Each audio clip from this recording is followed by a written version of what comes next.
यह कहानी है छोटे से गांव में रहने वाले दो लोगों की प्यार के बीच आ गया समाज।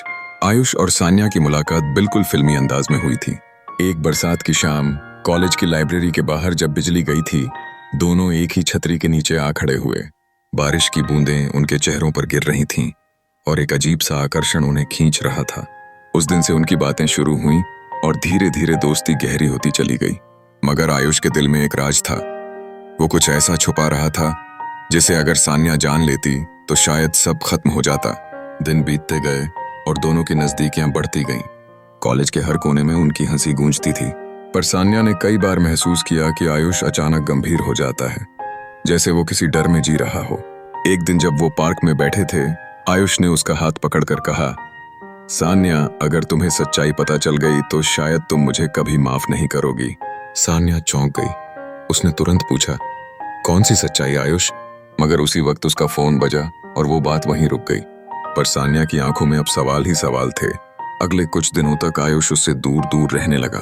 सान्या को समझ नहीं आ रहा था कि आखिर कौन सा सच उसे आयुष से दूर कर रहा है। उसने सोचा कि वो खुद पता लगाएगी। एक शाम उसने आयुष को चुपचाप फॉलो किया। आयुष अपने कमरे के बजाय शहर के पुराने रेलवे स्टेशन पर गया।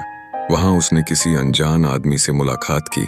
दोनों धीरे धीरे बातें कर रहे थे और सान्या दूर से देख रही थी। अचानक आयुष ने उस आदमी को गले लगा लिया और सान्या की सांसें थम सी गईं। वो आदमी कौन था और आयुष उससे क्या छुपा रहा था? सान्या की बेचैनी बढ़ गई। उसने अगले दिन आयुष से पूछ ही लिया, कल रात तुम उस स्टेशन पर किससे मिले थे? आयुष ने एक पल को उसकी आंखों में देखा और चुप रह गया। उसकी चुप्पी ने सान्या को और डरा दिया। कहो आयुष, सच बताओ वरना मैं। सान्या की आंखों से आंसू छलक पड़े।